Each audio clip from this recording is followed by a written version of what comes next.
Picture this: October 1810.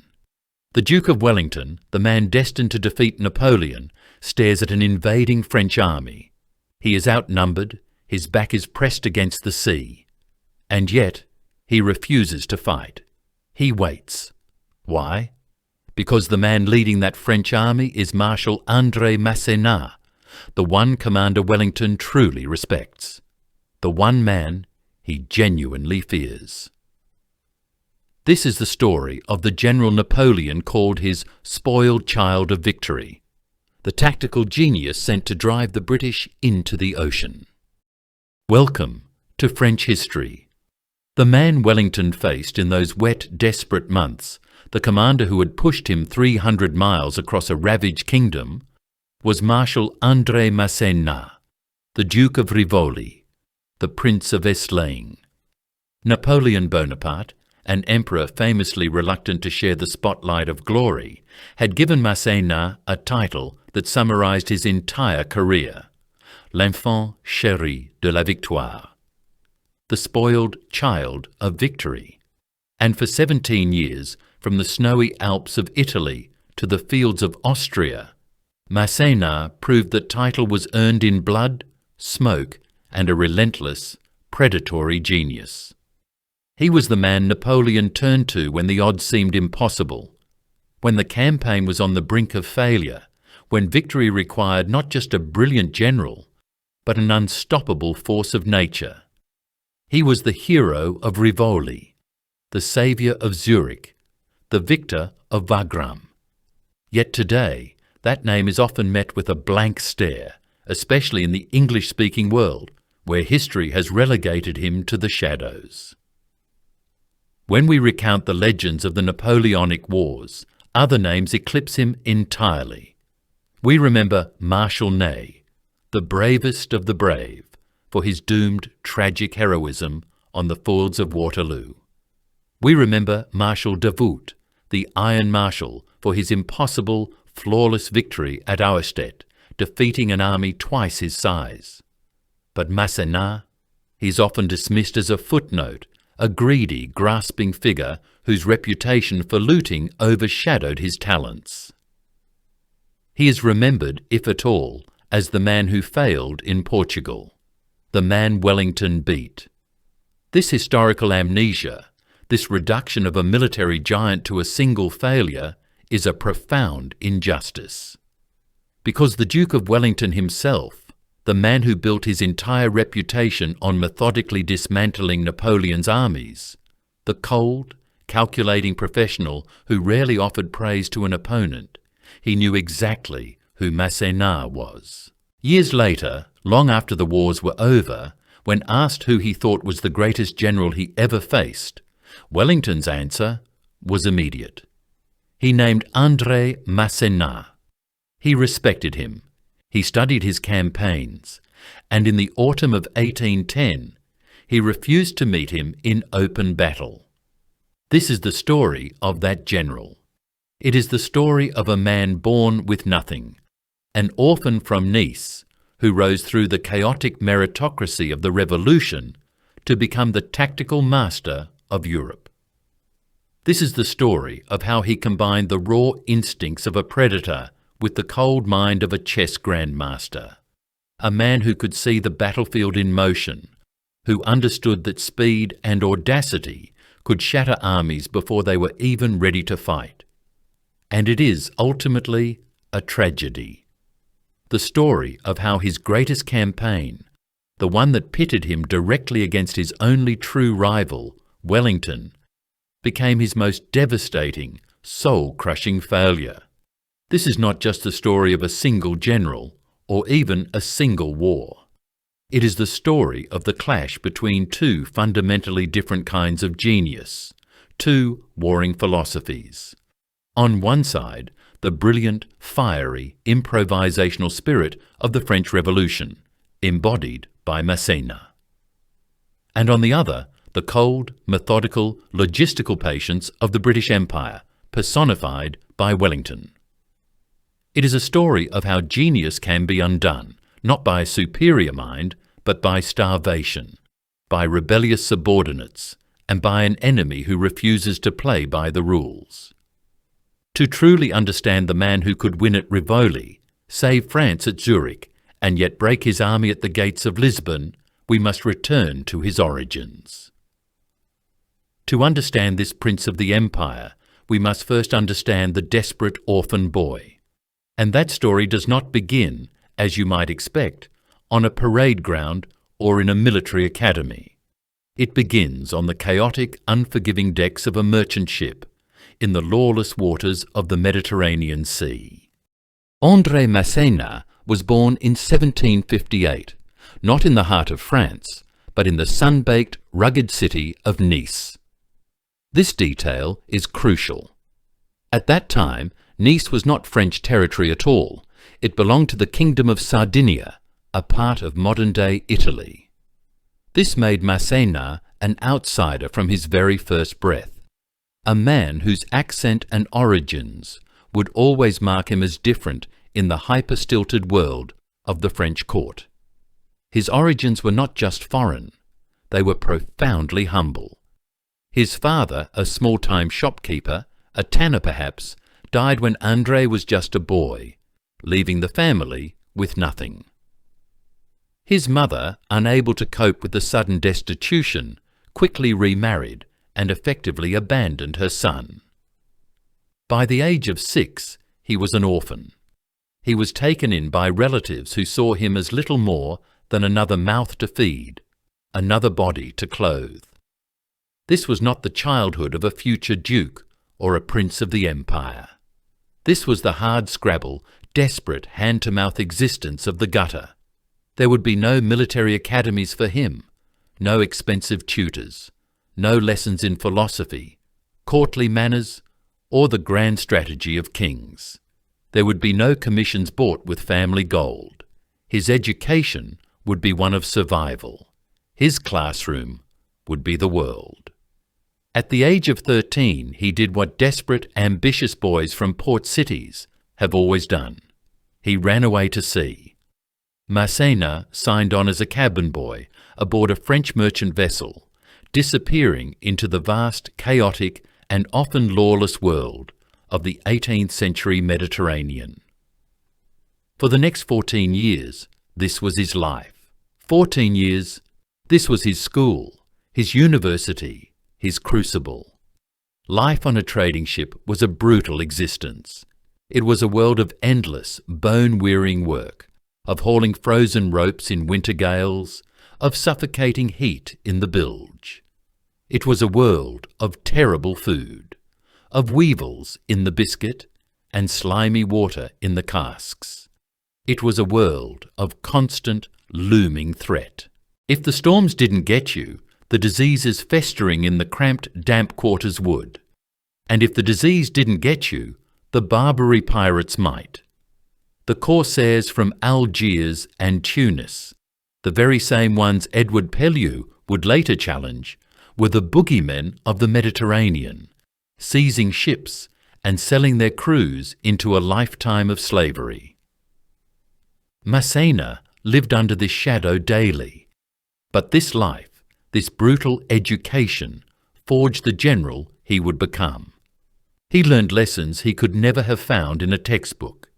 He learned how to read the weather, sensing a gale in the shift of the wind or the colour of the sky. He learned how to navigate by instinct, by the stars, by the feel of the current. He learned how to manage scarce resources. He learned the complex, brutal mathematics of the merchant world, how much cargo could fit in the hold, how many days the water would last, how much profit was worth risking a Royal Navy blockade.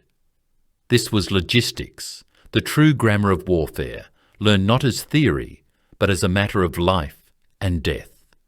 He learned how to handle rough, desperate men, how to command respect not through a title, but through raw will, competence, and a shared capacity for endurance.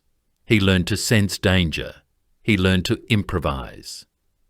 The historical record here is thin, clouded by the rumours that would follow him his entire life. Some accounts, perhaps spread by his later aristocratic rivals, suggests the ships he served on engaged in more than just legitimate trade.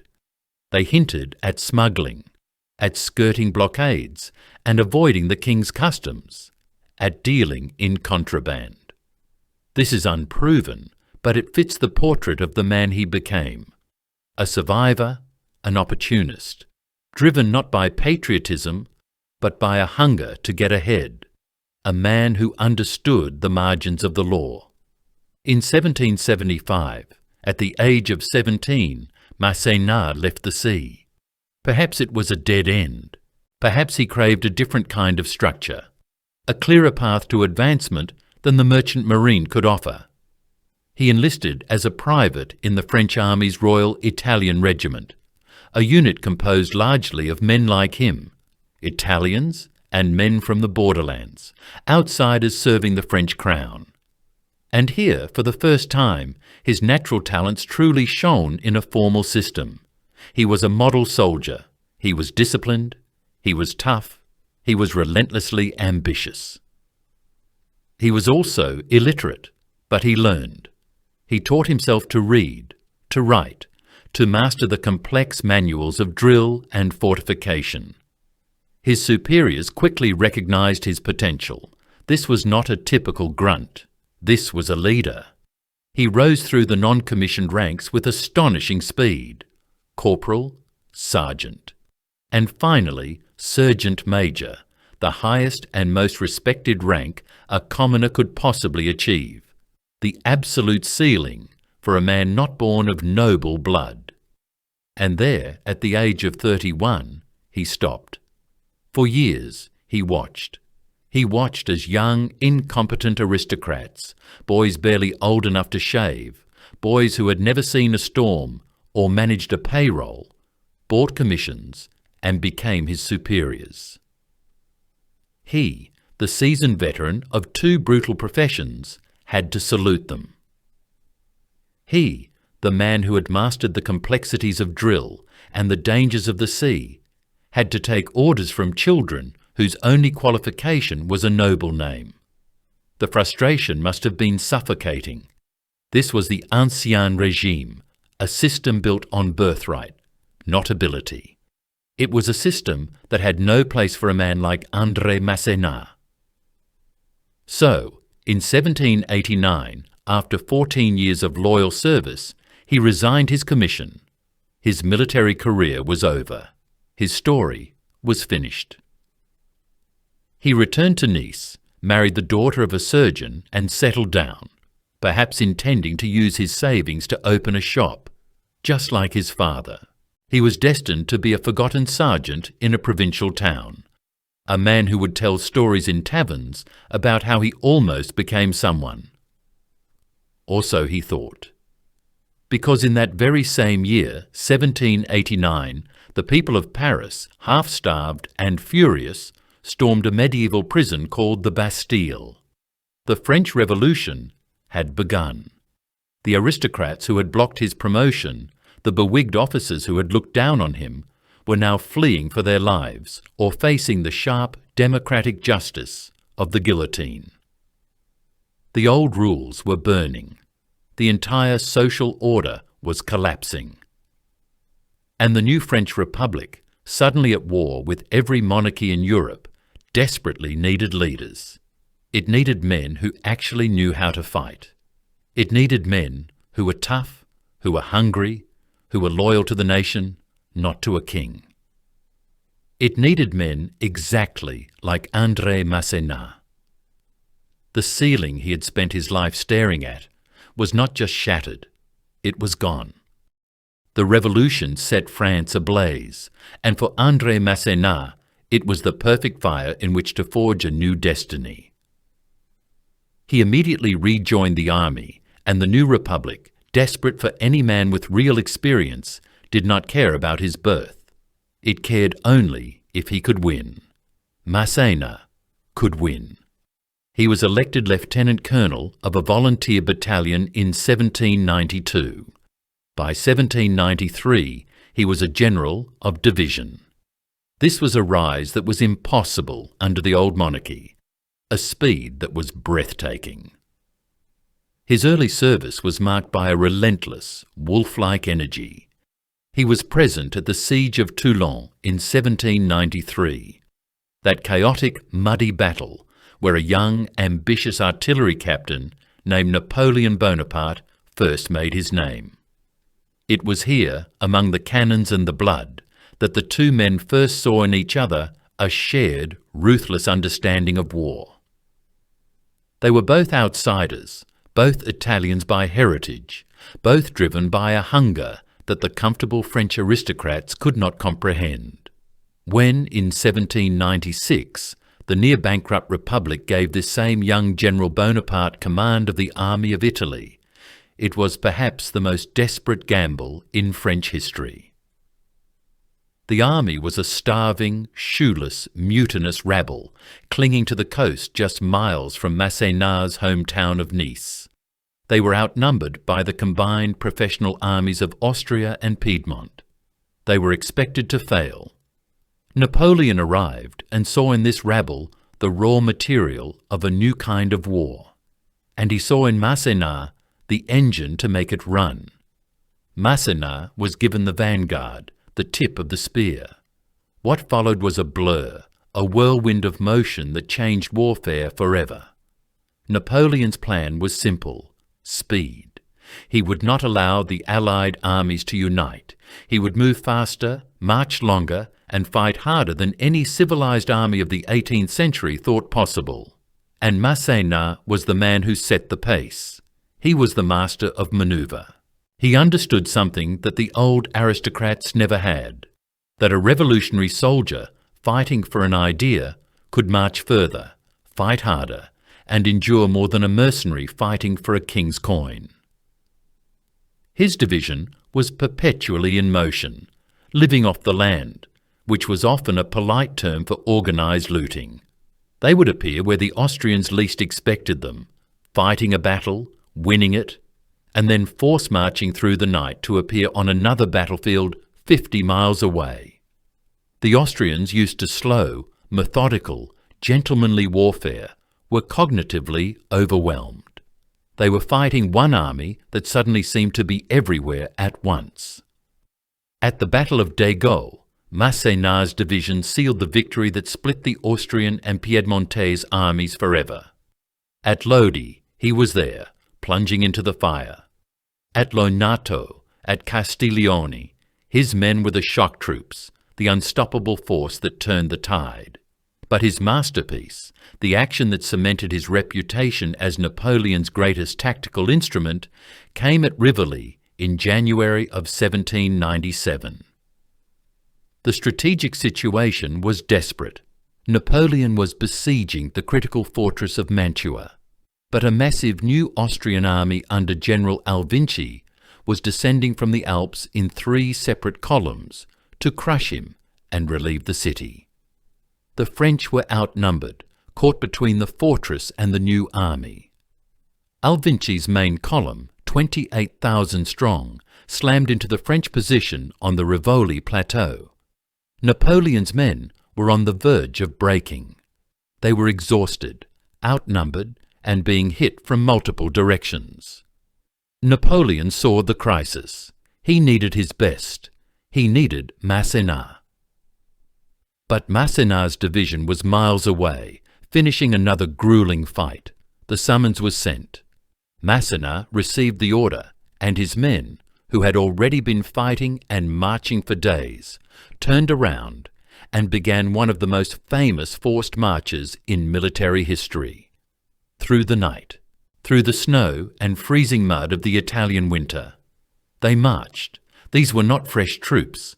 They were starving, their uniforms in tatters, their boots falling apart. Men collapsed on the roadside, but the division kept moving. This was Masséna's genius. He did not lead from the rear. He was up with the vanguard, cajoling, cursing, inspiring, sharing their misery. A general who moved like a sergeant. They arrived on the battlefield of Rivoli in the early morning, not as a pristine reserve, but as a column of exhausted, mud-caked veterans. They did not rest. They did not even pause to deploy fully. Masséna, seeing the Austrian flank exposed and overconfident, simply pointed his division at the weak point and unleashed them. The shock was total. The Austrians, who believed they were moments from victory, suddenly had thousands of French veterans appearing out of the dawn mist, smashing into their flank with bayonets. The Austrian attack, which had been a coordinated assault, dissolved into a panicked rout. Rivoli was saved. Mantua fell. The Italian campaign was won. And Napoleon, in his dispatch, gave Masséna the credit he deserved, cementing his status as his most reliable commander. But the story does not end there. In 1798, Napoleon launched his most audacious gamble, the invasion of Egypt. He took with him his best generals, Lannes, Desarts, Murat, Berthier. But he did not take Masséna. This was a deliberate choice. Masséna was too independent, too famous for his looting, and perhaps too brilliant to be a mere subordinate in a grand personal adventure. Napoleon left him behind to do the one job he trusted no one else with, to defend France itself. And in 1799, France needed defending. With Napoleon trapped in Egypt, the Second Coalition formed. A new massive alliance of Russia, Austria and Britain descended on the Republic. The French were pushed back on all fronts. Italy, which Masséna had helped conquer, was lost, and a massive Austro-Russian army group, led by the brilliant Russian general Korsakov and the legendary undefeated Field Marshal Suvorov, prepared to invade France through Switzerland. Masséna was given command of the army of Helvetia. He was outnumbered, demoralized, and facing two of the most feared commanders in Europe. The situation was even more desperate than Rivoli. This was not for a fortress. This was for the survival of the revolution. The Allied plan was to crush Masséna in a pincer movement. Korsakov's Russians were positioned near Zurich. Archduke Charles's Austrians were to his east. And the terrifying Suvorov was marching his Russian army up from Italy through the high Alpine passes to strike Masséna from the south. If they linked up, Masséna was finished and the road to Paris would be open. Masséna saw the map. He saw the trap. He had one fleeting chance. The Allies were separated by the Limmat River and Lake Zurich. If he could strike one of them, if he could destroy one Allied army before the other two arrived, he might just survive. He chose Korsakov. In a brilliant feat of deception, Masséna made a great show of preparing to attack the Austrian wing. Then, under the cover of darkness on September the 24th, he secretly moved the bulk of his army, thousands of men and their equipment, to the Limmat River. His engineers, in total silence, assembled a pontoon bridge. At dawn, a single boat of 50 volunteers crossed the river in the fog, bayoneting the sleeping Russian sentries. The bridge was secured.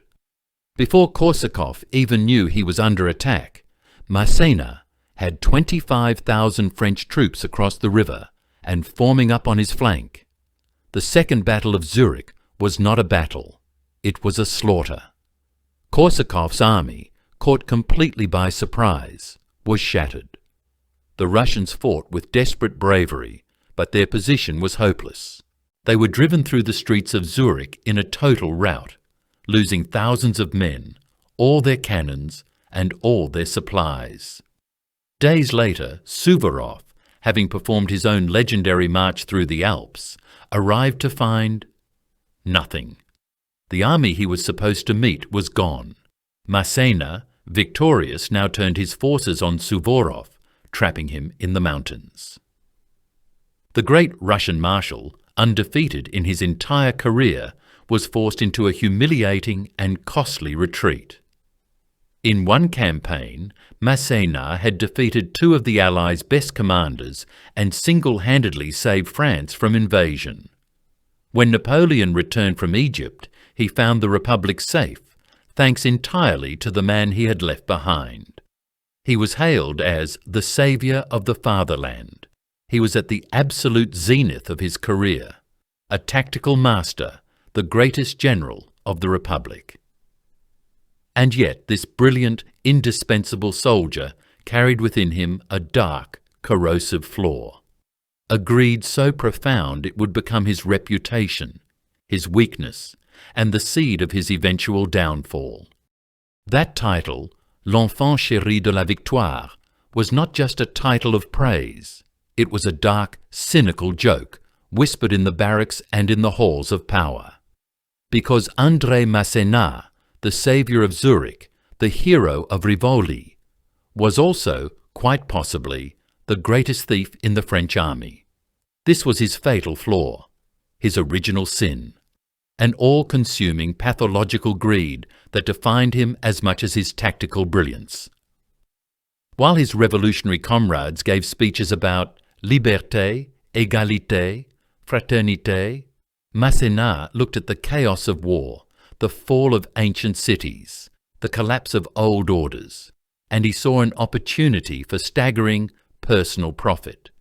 He was the ultimate opportunist, the cabin boy who had felt the sting of poverty, the orphan who had known hunger, was now a man determined to never be poor again. He would become richer than the kings he was defeating. His campaigns in Italy were not just military masterpieces. They were systematic, highly organised plundering operations.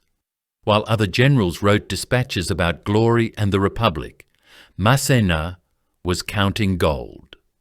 Reports flooded back to the Directory in Paris. Not just reports of victory, but inventories of stolen goods. Reports of priceless Renaissance art stripped from palaces in Genoa and Rome. Titian, Raphael, Veronese.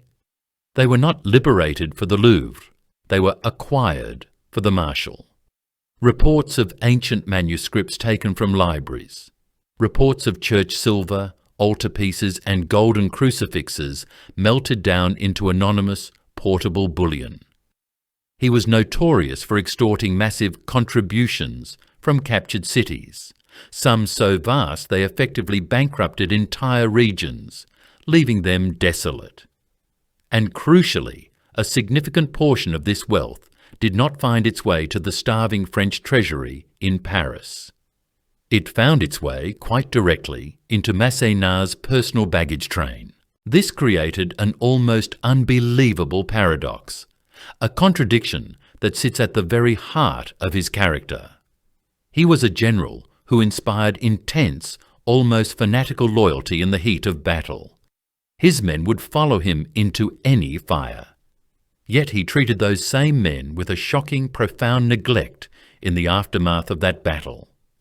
His soldiers, the men who had force-marched through the night to win at Rivoli, often went without shoes, without pay, without basic food.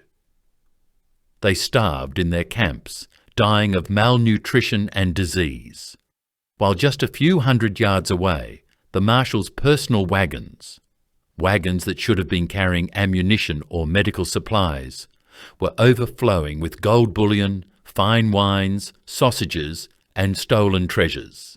His contemporaries were disgusted. Marshal Lannes, a man of fiery, blunt honesty, despised him for it. Marshal Ney, all raw courage and romantic honour, saw him as fundamentally corrupt, a stain on the glory of the empire. These men, his fellow marshals, his peers, did not just dislike him, they hated him. They saw his greed as a personal insult to their own sacrifices. And Napoleon, the emperor, knew everything. Of course he knew. He was furious. He wrote blistering, scathing letters to Masséna, demanding he stop, accusing him of bringing disgrace upon the army. After one particularly egregious episode of looting, Napoleon even relieved him of command, forcing him into a disgraced retirement. But the emperor always brought him back. Because Napoleon, the ultimate pragmatist, understood a cold, hard truth. When the fate of France hung in the balance, when the Austrians were at the gates, when the strategic situation seemed utterly hopeless, there was no one else. Masséna was indispensable. He was the man you called when you absolutely, positively had to win. This grim cycle, brilliant victory, followed by systematic plunder, followed by official disgrace, followed by desperate recall, defined his career. But this dependence, this belief that his genius made him untouchable, set the stage for his greatest challenge. Because the enemies Masséna made within his own army would prove far more dangerous than any Austrian or Russian. That simmering hatred, born of his greed, would follow him to Spain. It would fester in the camps, and when he finally faced Wellington, his own subordinates, men like Marshal would remember the stolen gold. They would remember the starving soldiers, and that memory would cripple him. In 1807, Napoleon Bonaparte, Emperor of the French, was the undisputed master of the European continent. He had humbled Austria at Austerlitz, shattering the Third Coalition with a single, perfect battle. He had shattered Prussia at Jena Auerstedt, a campaign so fast, so total, that the Prussian state effectively ceased to exist in a matter of weeks. He had forced the Tsar of Russia into an uneasy, grudging alliance at Tilsit, meeting him on a raft in the middle of a river, redrawing the map of Europe as if it were his personal property. His grandeur armée, the greatest military machine since the Roman legions, seemed invincible. His brothers sat on thrones across Europe. He was, in every sense, the master. But there was one place, one stubborn, mountainous, fanatical corner of the continent that refused to bend. Spain. Napoleon would later call it his Spanish ulcer, the bleeding, suppurating wound that drained his empire of men, money and morale, year after year, until it finally collapsed. The war on the Iberian Peninsula was not like the wars he had fought before. This was not a polite 18th century contest between monarchs. In Italy and Austria, Napoleon had fought armies. Once the army was defeated in a decisive battle, the country surrendered. The capital fell. The war was over. It was a civilized, professional affair. But in Spain he was fighting an entire people. When he invaded in 1807, ostensibly to enforce his continental system against Britain's ally, Portugal, he expected a quick victory. He tricked the Spanish royal family, deposed the Bourbon kings, and placed his own brother, Joseph, on the throne in Madrid. He assumed the Spanish would be grateful for his enlightened rule. The Spanish people responded not with acceptance, but with a primal, savage fury. This was not war. This was guerrilla. The little war. For every French soldier standing in a disciplined line, there were 10 Spanish peasants, priests, or bandits hiding in the mountains with a long knife and a musket. French supply lines, the lifeblood of any army, were stretched thin across hundreds of miles of hostile, sun-scorched, unforgiving terrain. These supply lines were not just attacked, they were systematically, brutally and relentlessly dismembered. A wagon carrying ammunition would be found hours later, its guards butchered, their bodies mutilated, the wagon itself a smoking ruin. A messenger carrying vital orders from one marshal to another would simply vanish into the hills, never to be seen again. A small garrison of 50 men, left to hold a crucial bridge, would be overwhelmed in the dead of night, its men found crucified on the town's church doors, a gruesome warning to their comrades. The French responded with a brutality born of frustration. They burned villages, they executed civilians, they tortured suspected partisans. But this only fueled the fire. The more brutal the French became, the more fanatically the Spanish resisted. This was the Spanish ulcer, a war without rules, without mercy, and seemingly without end. Into this cauldron of hatred and chaos stepped the British. They saw Spain not just as a tragedy, but as a perfect opportunity, a place to bleed Napoleon dry. While the main French armies were bogged down fighting ghosts in the mountains, a small, professional British army could operate from the coast, supplied and protected by the invincible Royal Navy. This army had a secure base in Portugal, a long-standing British ally, and in 1808 that army was given a new commander, a man who, at the time, was not yet a legend. He was just Sir Arthur Wellesley. We know him better as the Duke of Wellington, and he was the precise, methodological, structural opposite of the fiery, improvisational marshals Napoleon usually faced. Wellington was not a genius in the Napoleonic sense. He did not seek the one decisive, world-shattering battle. He did not rely on speed and shock. Wellington was a master of defence, a genius of logistics, a man who understood, perhaps better than anyone, that an army marches and lives on its stomach. He had learned his trade not in the gentle fields of Europe, but in the vast, unforgiving plains of India. He had commanded British armies there, fighting against overwhelming numbers in a hostile climate. He had learned that victory depended less on battlefield brilliance and more on ensuring your men had bullets, biscuits, and boots when the enemy had none.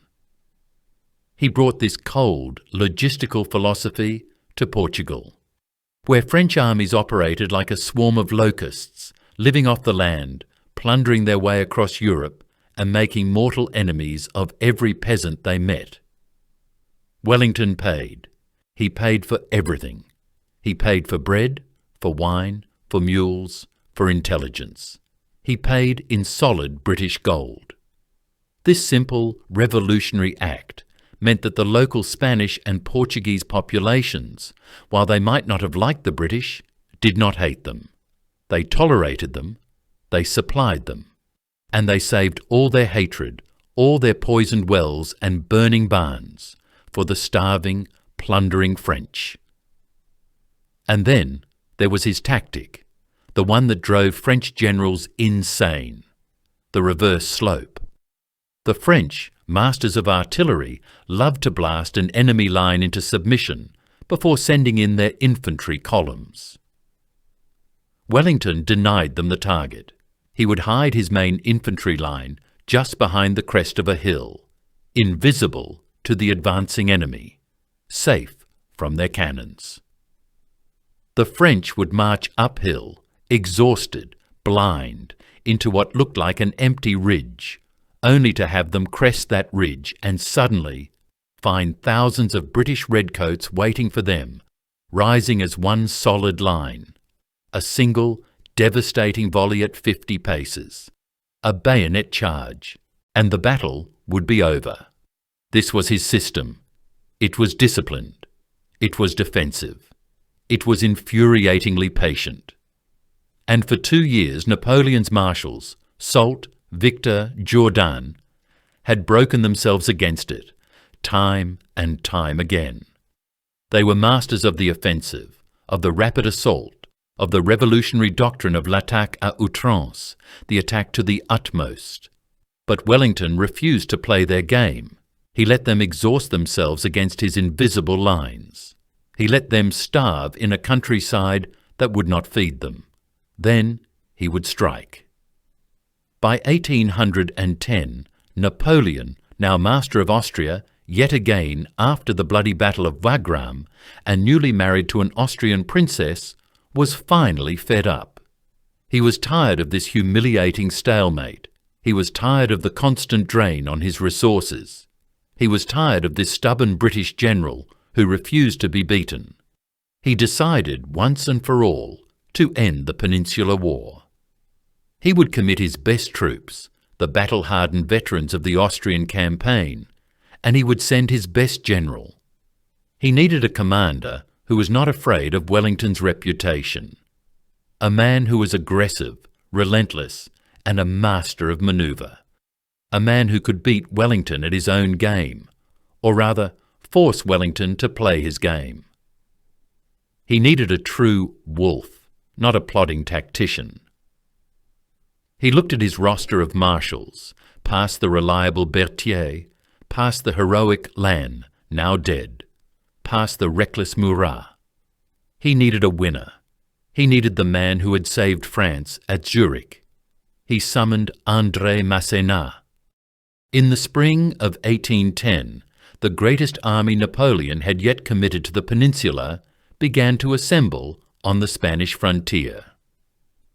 This was the Army of Portugal, and it was a terrifying instrument, a rolling wave of steel numbering between 60,000 and 65,000 men.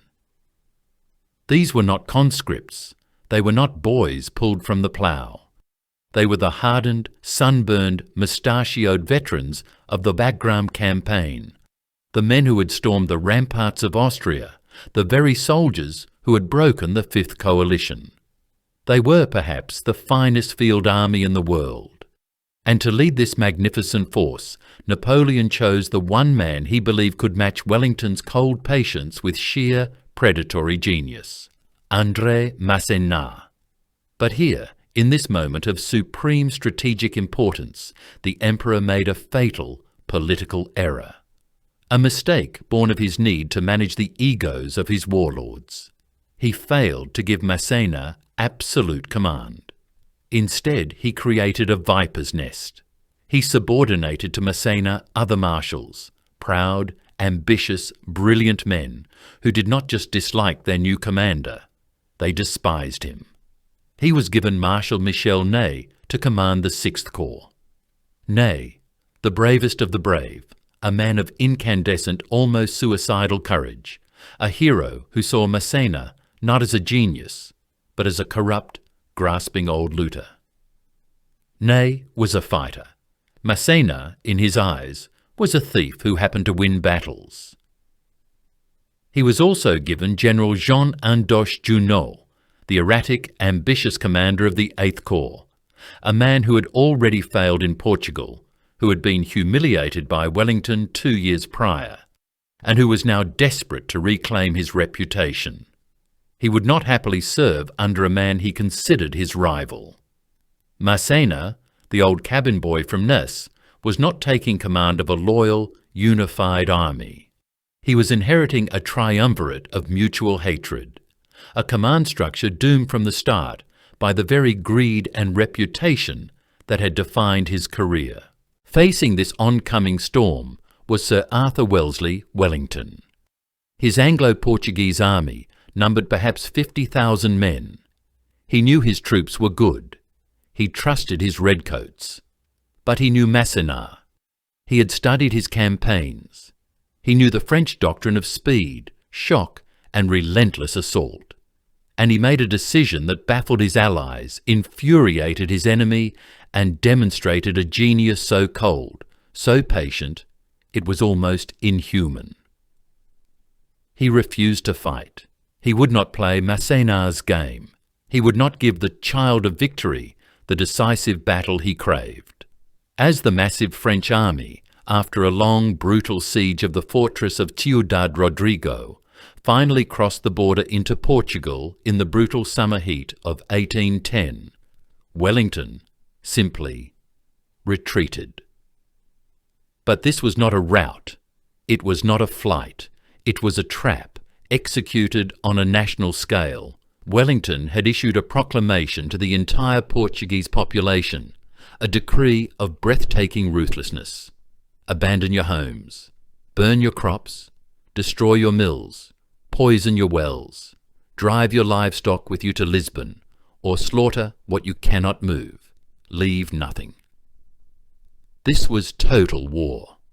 The entire region of Beira, the breadbasket of Portugal, was systematically, ruthlessly, and efficiently turned into a desert by the very army meant to protect it. It was a strategy of almost nihilistic brilliance, designed to strike at the one weakness that all of Napoleon's armies shared. Masséna was now advancing into this man-made wasteland. His army of 65,000 men marched into empty villages, greeted only by the smoke of their own burning supplies. They found fields of black ash, empty barns, and rivers choked with the carcasses of dead cattle. The French doctrine, the doctrine that had conquered Europe, was simple. War must feed war. Armies lived off the land, but this land was dead. This meant Masséna was now completely, fatally dependent on his supply line. And what was that supply line? A single, perilous road stretching hundreds of miles back through Spain. A road that was not a safe highway. It was a gauntlet, a shooting gallery hunted daily by thousands of Spanish guerrillas, the phantoms of the mountains, who emerged from the rocks to slaughter any convoy smaller than a regiment. Masséna's massive army was now a giant, starving serpent, advancing deeper into a void, its tail being devoured by partisans. The soldiers, the Wagram veterans, were forced to eat unripe corn, acorns, and whatever roots they could dig from the scorched earth. They had come to conquer a kingdom, and they were reduced to grubbing for chestnuts. Disease, the inevitable companion of hunger, began to spread. Dysentery tore through the ranks. The horses, with no fodder, weakened, stumbled, and died, meaning the heavy artillery, the guns needed to break an enemy line, began to lag behind. And all the while, the internal poison in the French command was working. Marshal, watching his own corps, his men, disintegrate from starvation, grew openly insubordinate. He saw Masséna's own baggage train, bloated with plunder, his mistress travelling in a fine carriage, eating well, while the soldiers were boiling grass. The hatred deepened. Ney began to obey the letter of Masséna's orders, but not the spirit. He moved slowly. He questioned every decision. He sent scathing, borderline treasonous reports back to Paris, undermining his own commander-in-chief. Masséna knew all of this. He knew his army was bleeding from 1,000 cuts. He knew his subordinates were close to mutiny. He knew he was marching into a trap. But he was the child of victory. He was an aggressive, offensive general. He believed Wellington was running scared. He believed the British were fleeing to their ships, just as Sir John Moore had fled at Corunna 2 years earlier.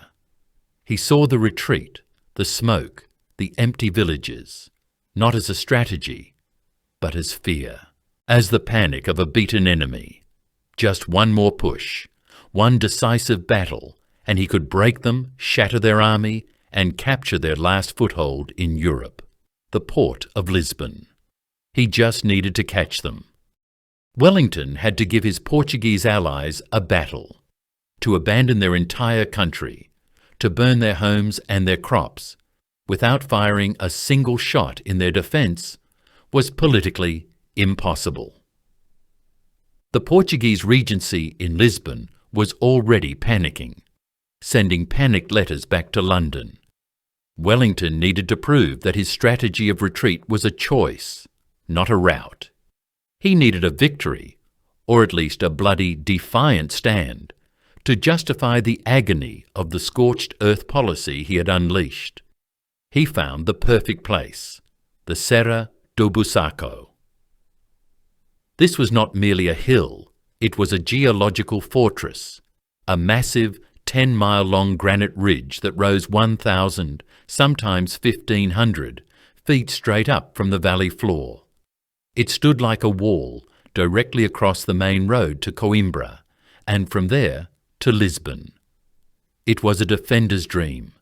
The slopes were covered in rock, gorse and heather, terrain so broken that any army trying to assault it would be shattered, disorganised, and breathless long before it ever reached the top. Wellington, the master of defensive terrain, looked at this ridge and knew this was the place. In late September 1810, he positioned his 50,000 Anglo-Portuguese troops along this formidable crest. But he did not put them on the crest. This was the cold, patient genius of Wellington. He used the reverse slope. His main infantry lines were hidden just 20 yards behind the summit, completely invisible to the French below. They were safe from Napoleon's favoured weapon, the devastating preparatory bombardment of French artillery. The French gunners, looking up, would see only an empty, silent ridge. They would be firing blind, their cannonballs whistling harmlessly overhead. They would have to send their infantry up that brutal, rock-strewn incline, completely unaware of the numbers, the formation, or the exact location of the army that awaited them. Masséna arrived. He rode to the front, raised his telescope, and studied the ridge looming out of the morning fog. He was the master of manoeuvre. He had won at Zurich by avoiding frontal assaults, by moving faster than his enemy. He saw the ridge. He saw the trap. His every instinct screamed not to attack. A frontal assault here was madness. It was exactly what Wellington wanted. He knew, instinctively, that there must be another way around. But he was not in complete command. He was in command of rivals. Marshal Michel Ney, the bravest of the brave, was sick of the hunger, sick of the retreat, sick of this endless, fruitless pursuit. He confronted Masséna. He demanded an attack.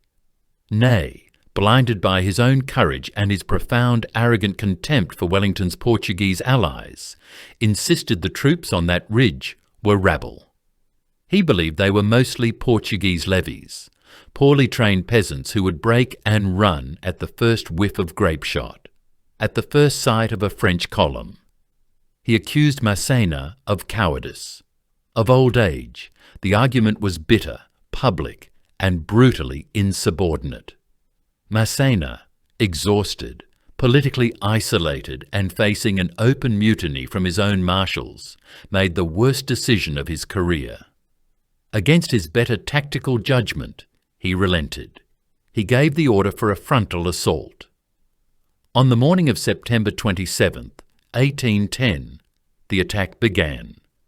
The French advanced as they always had, in massive, dense columns, formations designed to be human battering rams, built to punch through an enemy line with sheer, terrifying momentum. General Regnier's corps attacked one section. Marshal Ney's corps, the men of the 6th, attacked another. They marched into a curtain of thick fog, heading straight up that brutal, rock-strewn slope. The climb was hell.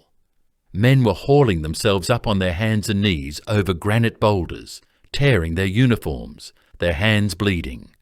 And all the while they were being hunted. British skirmishers, the elite riflemen of the Light Division, the Green Jackets, the men trained by Sir John Moore, were everywhere. They fired from behind every rock, every gorse bush. They were invisible. They used their Baker rifles with deadly, methodical accuracy. They targeted the officers, plumes in their hats. They targeted the drummers, whose steady beat kept the columns in step. The French columns, unable to deploy, unable to fire back effectively, could only push forward, leaving a trail of their best men bleeding on the mountainside. Regnier's men were the first to reach the summit. They were utterly exhausted, their lungs burning, their formations ragged from the climb and the gauntlet of the rifles. They crested the ridge, bayonets fixed, letting out a cheer, ready to crash into the British line, and they found nothing, just an empty, rocky plateau. For one heart-stopping second, they must have believed the British had fled. And then, as if rising from the earth itself, a solid red line of infantry appeared from the dead ground, just 30 yards away. The 43rd and 52nd Foot. The British officers, models of cold aristocratic calm, let them get even closer. 25 yards. The order was given, a single, shattering, deafening volley. The sound was a physical blow. The front of the French column did not just stop, it evaporated. It was a wall of over 1,000 musket balls, fired at point-blank range into a densely packed mass of men. They could not deploy. They could not fire back. They could only die. Before the smoke cleared, before the French survivors could even comprehend what had happened, the British let out a guttural cheer and charged with the bayonet. The French column did not retreat. It dissolved. It rolled back down the hill, a tidal wave of panic, chaos, and death. Moments later, the exact same scene repeated itself, this time against Marshal Ney. His men, charging with the legendary bravery of the 6th Corps, reached the crest near the High Convent. They too were met by a hidden line of redcoats. More volleys, more bayonets. They too were broken and hurled back down the ridge. It was a disaster. A bloody, predictable, and utterly needless disaster. The French lost nearly 5,000 men, killed, wounded, or captured. The Allies, protected by the ridge, lost less than 1,300. It was a stunning, one-sided tactical victory for Wellington. He had won. His army was triumphant. His position was secure. The road to Lisbon was blocked. And then, the very next day, Wellington ordered a full, immediate retreat. Why? Because André Masséna was not beaten. He was a tactician. He was furious at the needless loss of life, furious at Ney's reckless pride. But he was already thinking. While Wellington celebrated his victory and his Portuguese allies cheered, Masséna had done what he should have done 2 days earlier. He had sent his engineers probing the edges of the ridge, and they had found it. An old, forgotten, unguarded goat track.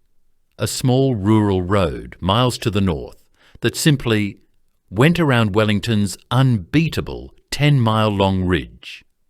Masséna, the old wolf, the master of manoeuvre, immediately put his army in motion. He simply walked his entire force around Wellington's perfect position. When Wellington awoke, he learned the horrifying truth. The army he had just defeated was now on his flank, and potentially closer to Lisbon than he was. Busaco had been a bloody, pointless gesture. A tactical triumph for the British, but a complete strategic victory for the French. Wellington was forced to abandon his perfect mountain fortress and race Masséna to the capital. The hunt was still on. And Masséna, convinced the British were finally, truly running for their ships, closed in for the kill. He had absolutely no idea what Wellington had been building in total secrecy for the past 11 months. In early October 1810, the French vanguard, the starving, ragged, fever-ridden survivors of Marshal Ney's 6th Corps, finally pushed through the last hills near Alhandra. They were no longer an army. They were a procession of ghosts, men driven forward only by the promise of the prize.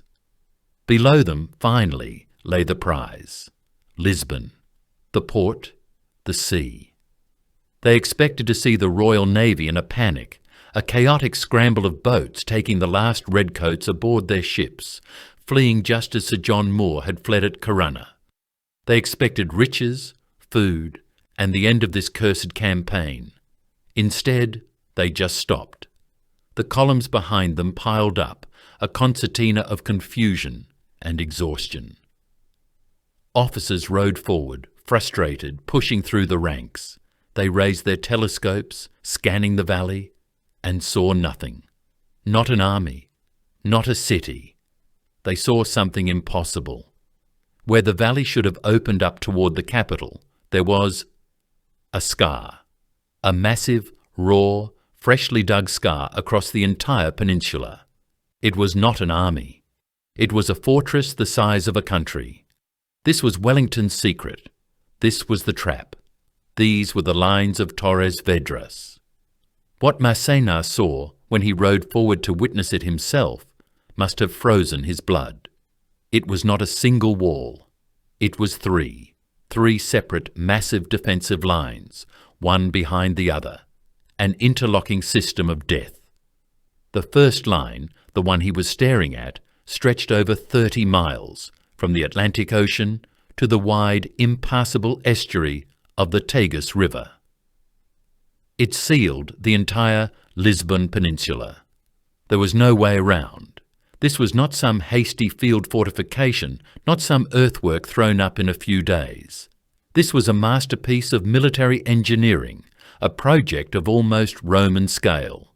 Wellington, the master of logistics and patience, had been building this in absolute secrecy for 11 months.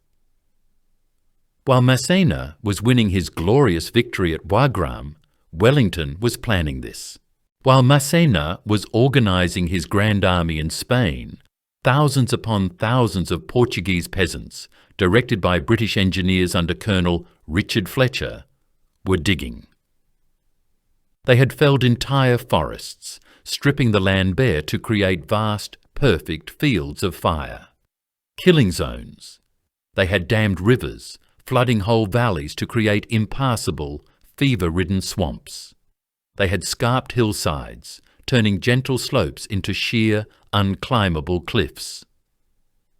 They had carved military-only roads into the mountain-sides, roads hidden from view, allowing Wellington to move his reserves from one end of the 30-mile line to the other in hours, while the French would be stuck, helpless, on the outside. And then there were the forts. They were everywhere, over 150 of them. Not just simple ditches. These were redoubts, star forts, fortified signal stations and gun batteries. Every significant peak, every hill, every pass, every road junction, every conceivable approach was crowned with a fortress, dug from the rock and reinforced with stone. And these were not empty shells. They were bristling with cannons, hundreds of artillery pieces. Estimates range from 500 to over 600 guns, many of them heavy naval cannons, 18-pounders and 24-pounders pulled from the British fleet, manned by Portuguese gunners trained by the Royal Artillery. These guns were perfectly sighted, creating overlapping, interlocking killing zones that covered every single inch of the ground Masséna's army would have to cross. The scale was inhuman. The defences were manned not just by Wellington's main army, but by tens of thousands of Portuguese militia and ordinanza, men defending their capital, their homes, their families. They were not an attacking force, but sitting behind stone walls, they were deadly. And where was Wellington? Where was the Anglo-Portuguese army Masséna had chased 300 miles across the country? They were safely behind the lines. They were encamped in safety, well-fed, well-rested.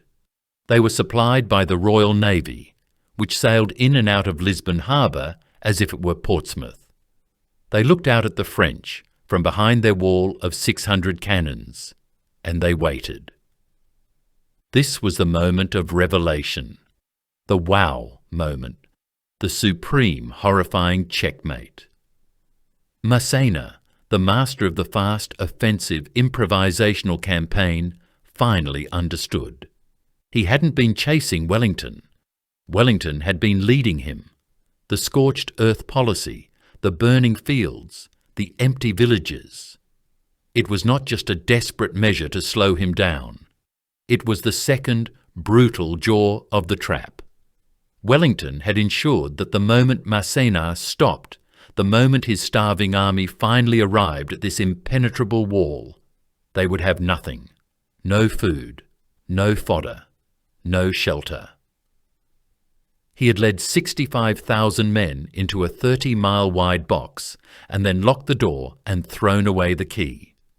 Masséna, the man who had outmanoeuvred the Austrians at Rivoli and the Russians at Zurich, had just been defeated.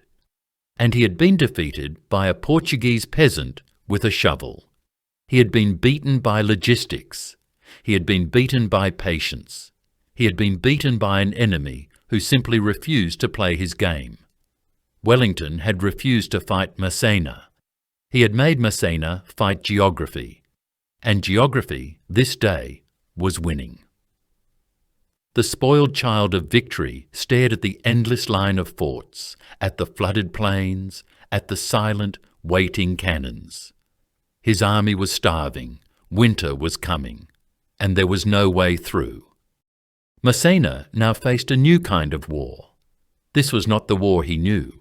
It was not a war of manoeuvre, of glorious rapid charges, of shocking the enemy and shattering their lines. This was a war of sitting still, a war of attrition, a war of calendars, a war of starvation. His army of 65,000 men was now a starving, disease-ridden mob, camped in the mud and the freezing rain, staring at the impassive, endless fortifications they could not breach. The land itself was their enemy. Wellington's scorched earth policy had been terrifyingly thorough, a masterpiece of strategic cruelty. There was no corn in the mills. There was no wine in the cellars. There were no cattle in the fields. The French soldiers, the conquerors of Europe, the veterans of Wagram, were reduced to digging for roots, to boiling grass and ferns, to stripping the bark from cork trees. They ate their own horses, thousands of them. The cavalry, the arm of shock and exploitation, the force that had thundered across Austria, effectively ceased to exist. The magnificent animals that had carried them to victory were now just meat, and there was not enough of that. The men grew skeletal, their uniforms hanging off them like rags on scarecrows. The breakdown of discipline was terrifying. Men who had faced Austrian cannon without flinching now fought each other over a half-rotted potato. Foraging parties became less like military units and more like desperate armed gangs, terrorizing any living thing they found. They discovered hidden caches of grain left by Portuguese farmers, only to find them expertly spoiled by Wellington's engineers, mixed with lime or soaked in seawater. The psychological torture was as profound as the physical. These men were veterans, they were proud, and they were being reduced to beggars, to animals, grubbing in the dirt. And Wellington? Wellington waited. Behind his 30-mile wall of forts and 600 cannons, his army was comfortable. They were safe. The port of Lisbon, nestled securely behind the lines, was open. The Royal Navy, the undisputed masters of the sea, sailed in and out with impunity, a constant, mocking display of logistical supremacy. They brought beef and barrels of biscuits from England. They brought rum, new boots, and fresh ammunition. His men were well fed, healthy and safe. They lived in barracks. They drilled. They held theatricals. They could, on a clear day, smell the bread baking in the ovens of Lisbon. They looked out over their ramparts at the French army on the other side of the valley, just dissolving. Wellington was not just fighting a battle, he was presiding over an execution, carried out by famine, dysentery, and the coming winter. The British redcoats, comfortable in their camps, would watch the French foraging parties, skeletal figures in blue, wandering the blackened hills. They didn't even need to shoot at them. They just had to wait. The winter of 1810 to 1811 arrived with a vengeance. It was not a gentle cold. It was a freezing, relentless, driving Portuguese rain. It began in November, and it did not stop. The French camps, established in the open fields, turned into vast, churning quagmires of liquid mud, human filth, and rotting animal carcasses. Men slept in makeshift shelters, bivouacs of branches and sodden canvas, shelters that often collapsed in the night, burying them in freezing mud. They had no tents. They had no blankets. Their uniforms, already in tatters from the long march, rotted off their backs. Their boots dissolved. And disease, the inevitable companion of hunger, began its grim work. Dysentery swept through the ranks, a terrible, undignified end that reduced proud soldiers to skeletal shadows, too weak to even move from their own filth. Typhus, spread by the lice that infested every man in the filthy, crowded conditions, followed. Men who had survived the cannons of Wagram, who had taken canister shot and kept marching, now died in the mud, shivering, delirious, calling for their mothers. The field hospitals were scenes from a nightmare. There was no medicine. There was no clean water. There was no food.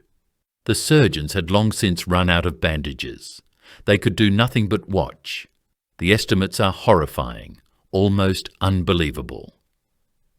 In this period of stalemate, this non-war of waiting, Masséna's army lost somewhere between 15,000 and 20,000 men. 20,000. He lost an entire army corps to the rain. They died without a single major battle. They died staring at an enemy they could not reach, and the partisans never stopped.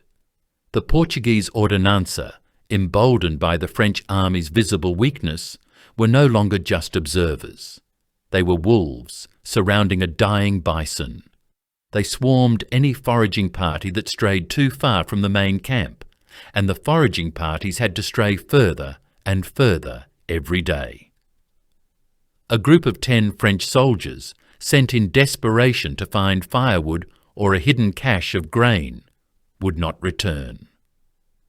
Their mutilated bodies would be found the next day, hung from trees, a gruesome warning to the others. The Spanish ulcer had followed them into Portugal. The French were prisoners. They were trapped in a 30-mile-wide outdoor prison, starving to death, while their enemy watched them from impenetrable walls. Through all this, André Masséna held on. This, perhaps, was his most incredible and most terrible feat. It was a different kind of courage from Rivoli. It was the courage of pure, stubborn, unyielding will. He refused to retreat. He knew that to retreat was to admit defeat, to validate Wellington's entire strategy, to hand the British the victory they had not earned in battle.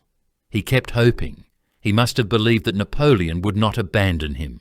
He sent desperate dispatches back to Spain, begging Marshal Soult to march from Andalusia, begging for reinforcements, begging for supplies that never came.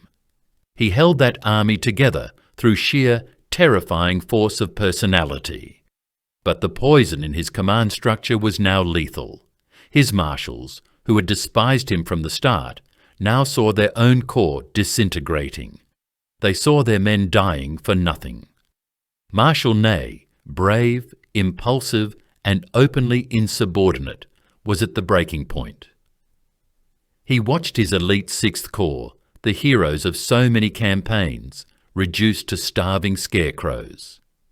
He saw Masséna, headquartered in a comfortable villa he had requisitioned, living in relative luxury, his mistress travelling in a fine carriage, eating well, while the soldiers, his soldiers, ate acorns.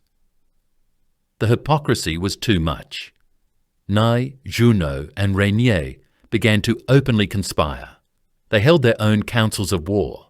They sent their own scathing reports back to Napoleon, blaming Masséna for everything. They were no longer subordinates. They were mutineers in all but name. Ney finally confronted Masséna directly, in a scene that has become legend. He stormed into the Marshal's headquarters. He did not salute. He threw his report on the table and demanded they retreat, demanded they save what was left of the army. Masséna refused. He was the commander. He would wait. The standoff lasted for 5 agonizing months. 5 months. From November to early March. The army was eating its seed corn, its last reserves. But by the beginning of March 1811, even Masséna's iron will had to bow to reality.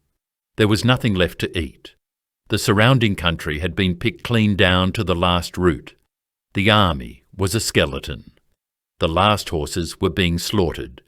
He could not storm the lines. He could not stay.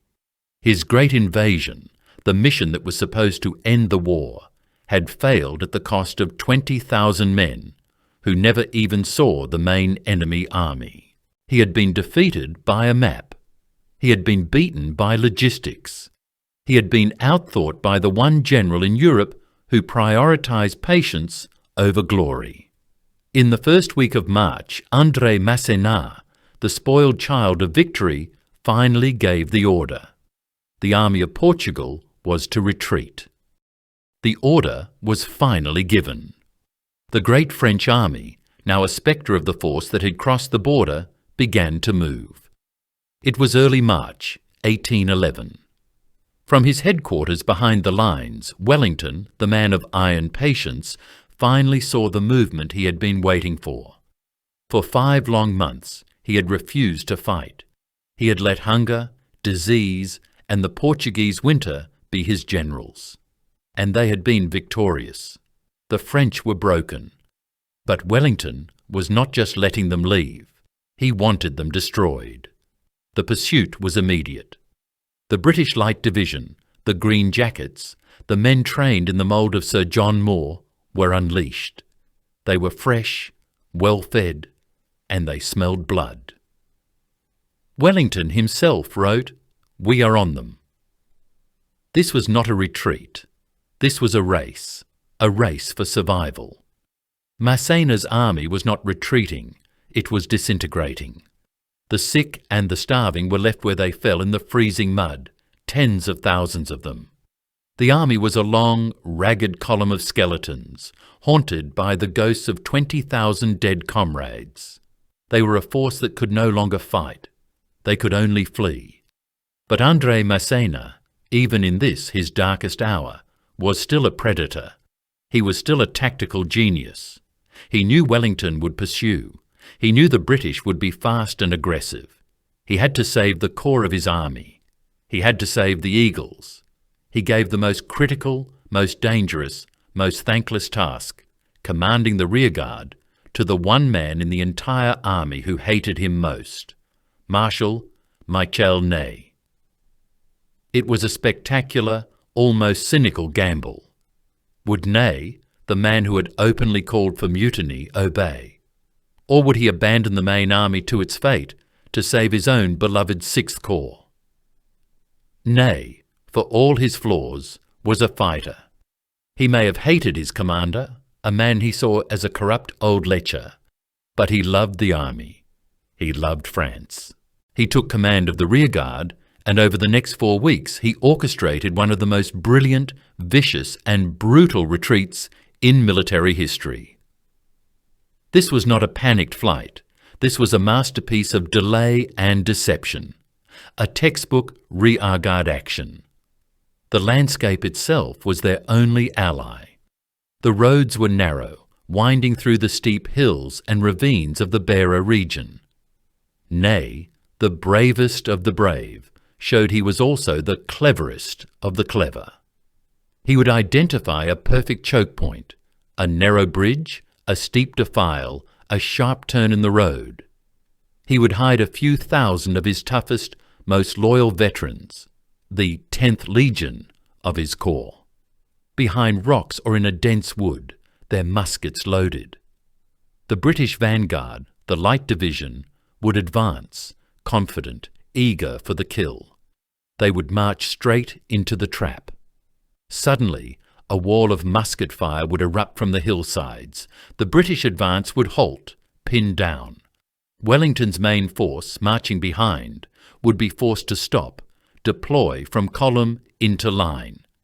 This took time, maybe 30 minutes, maybe an hour.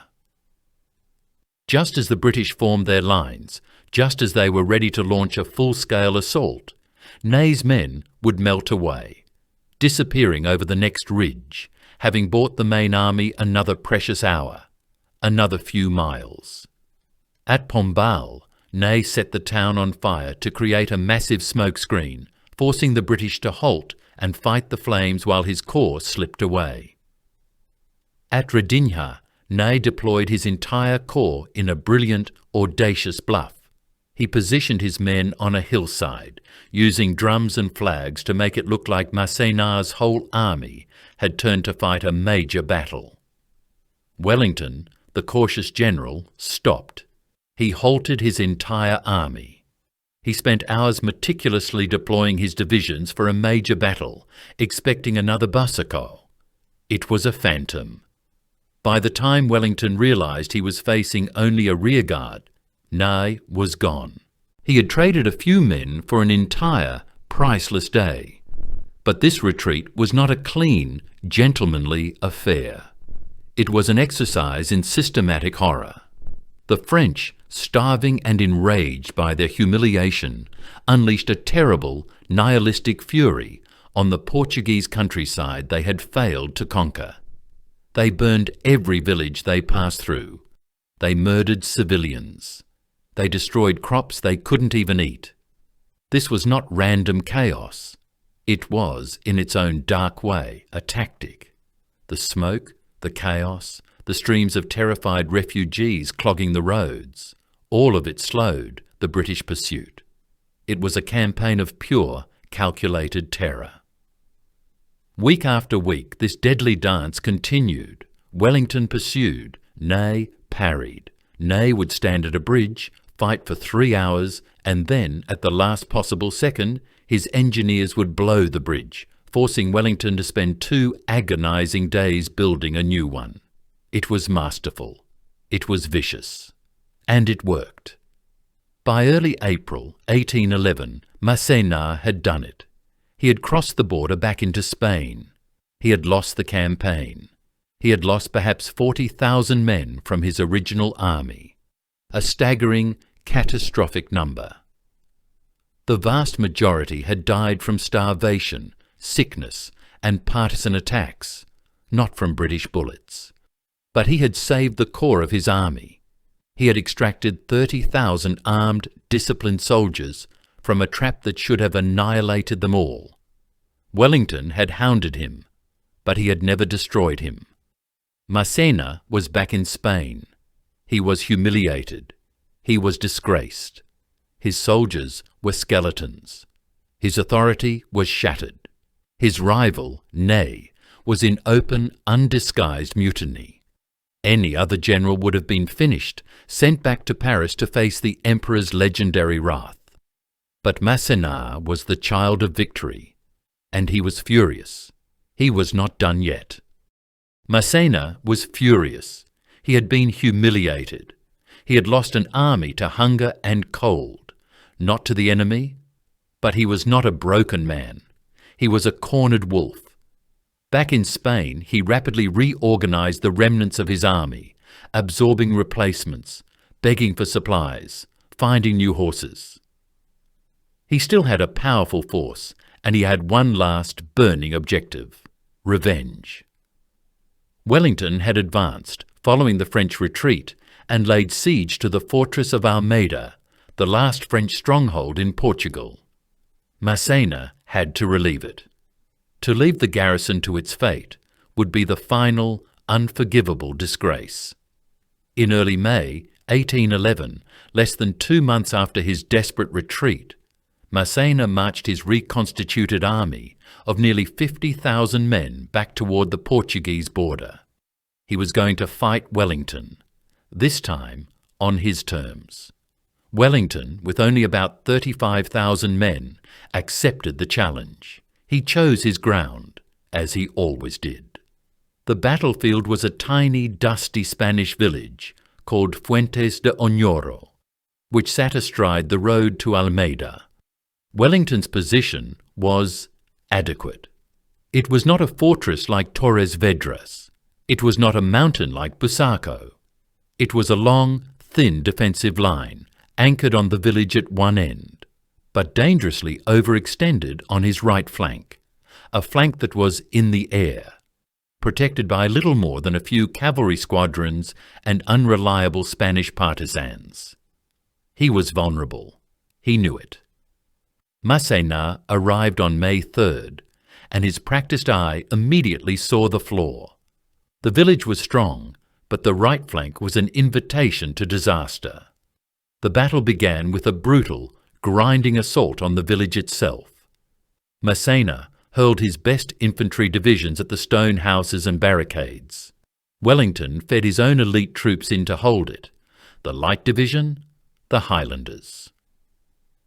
What followed was 2 days of savage, close-quarters combat. The narrow winding streets of the village became a meat grinder.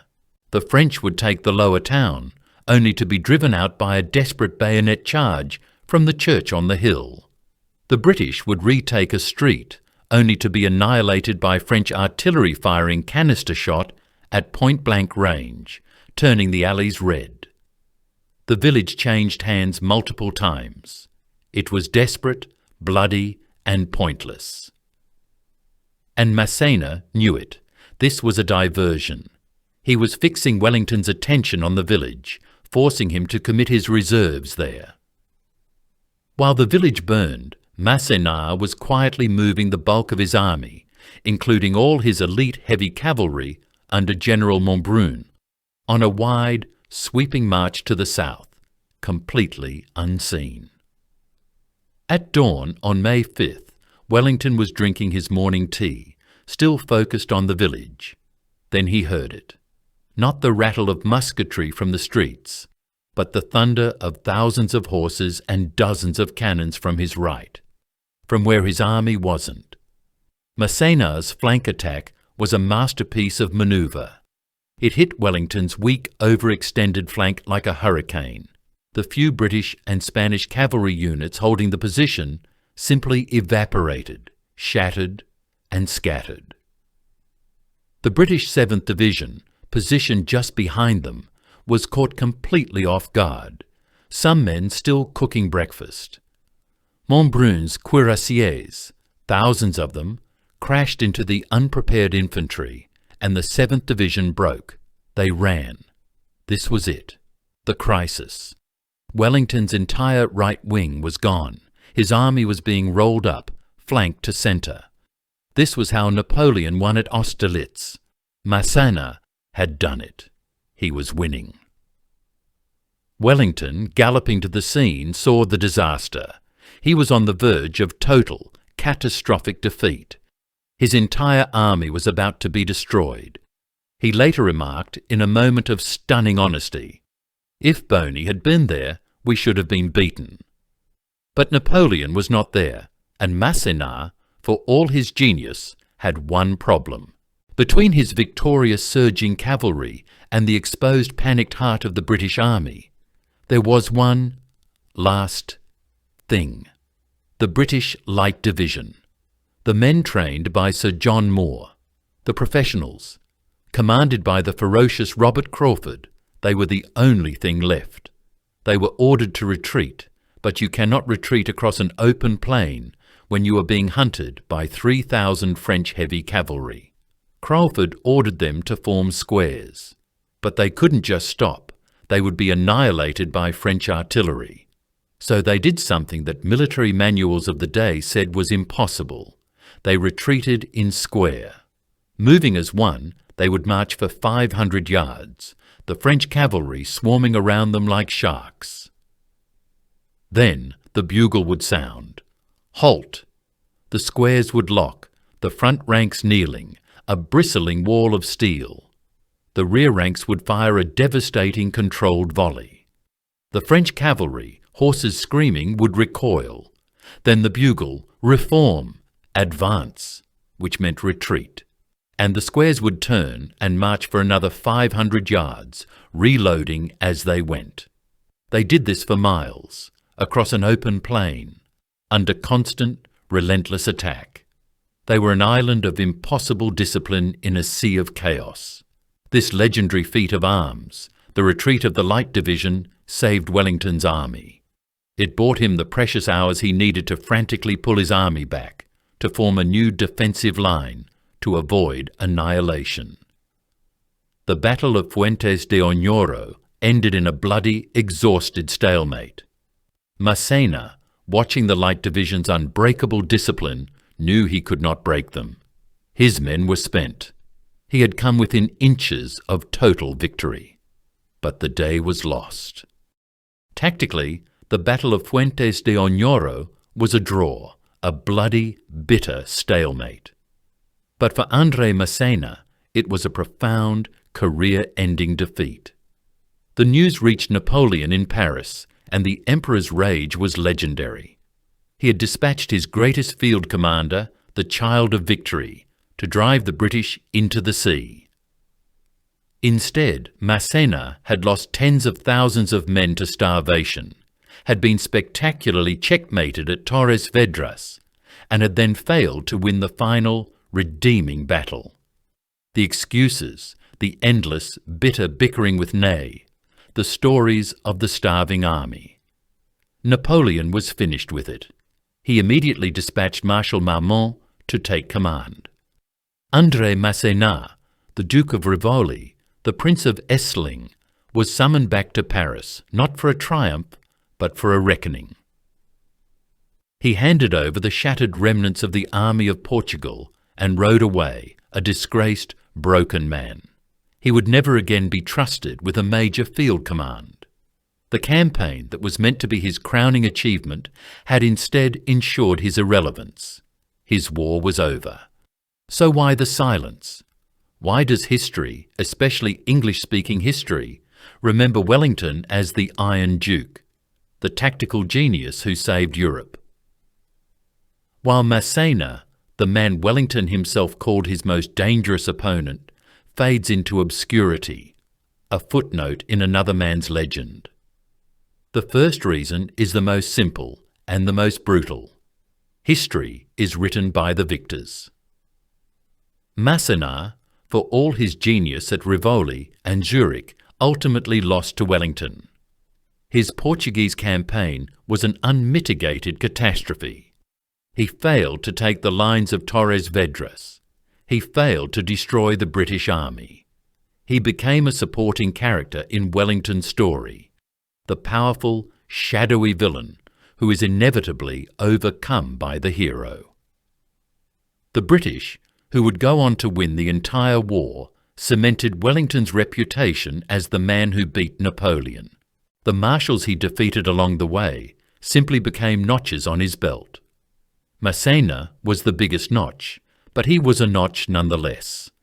The second reason is perhaps more tragic and more personal: his own reputation. He was, quite simply, difficult to mythologize. He was not a romantic hero. He was not the dashing, chivalrous Murat, riding into battle covered in gold and feathers. He was not the bravest of the brave like Marshal Ney, all raw courage and tragic honour. He was not the stoic, incorruptible Iron Marshal Davout, who commanded through respect and discipline. Masséna was the greedy one, the looter, the man who, even as his army starved to death in the mud outside Lisbon, was pathologically obsessed with protecting his personal baggage train, rumoured to be overflowing with gold, priceless art and fine food, all while his mistress travelled in a fine carriage. His own subordinates, men like Ney, despised him for it. This reputation, this fatal flaw of avarice, followed him everywhere. It poisoned his relationships, crippled his command structure, and made him an unsympathetic figure. History prefers its heroes to be noble. It wants them to be selfless, or at least to have romantic, tragic flaws. Masséna was a genius, but he was a deeply selfish genius, and that is a much harder story to tell. And finally, his legacy is buried under the sheer, staggering scale of his greatest failure. His victories, like Rivoli and Zurich, were brilliant, fast, tactical masterpieces. But his defeat in Portugal was a slow, grinding, agonizing catastrophe. It was not a single, glorious battle. It was 5 months of starvation. It was 20,000 men dying in the mud. It was an entire army, one of the finest France ever produced, rotting from the inside out because of his stubbornness and Wellington's patience. That failure, so total, so dark, so unglorious, created a shadow so vast that it eclipsed the brilliance of everything that came before. The spoiled child of victory had at last been spoiled. But in the end, perhaps the greatest measure of André Masséna's genius is not found in the battles he won. It is found in the battle he lost. It is found in the actions of his greatest and most calculating rival, the Duke of Wellington. Wellington was a man who understood war as a cold, hard science. He was not prone to fear or panic or grand romantic gestures. He was a master of logistics, defence, and infuriating patience. And when he learned that Masséna, the child of victory, was marching against him with 60,000 men, Wellington made a calculation. He calculated the odds. He looked at Masséna's record of speed, of relentless assault, of shattering armies at Rivoli and Zurich, and he decided, with cold, brutal clarity, that he could not beat him in an open fight. He would not even try. So instead, he built a wall. Think about that. He did not prepare for a battle. He prepared for a siege. He built the lines of Torres Vedras, a 30-mile-long, virtually impenetrable fortress, arguably the greatest defensive work of the entire Napoleonic era. You do not build a 30-mile wall, complete with 600 cannons, to stop an average general. You do not exhaust your treasury and manpower for 11 months in secret to stop a fool. You build that kind of monument for one reason, and one reason only. You build it because you are facing a military genius. You build it because you know that in a fair fight on an open field, the man coming for you will probably win. The lines of Torres Vedras are not just a monument to Wellington's defensive brilliance.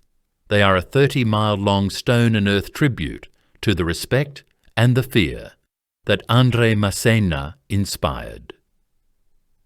Wellington won the campaign. That is undisputed, but he won it by refusing to play Masséna's game. He won by taking the chessboard and throwing it out the window, replacing it with a fortress. That very refusal, that ultimate back-against-the-wall act of strategic defence, is perhaps the greatest compliment one genius could ever pay to another.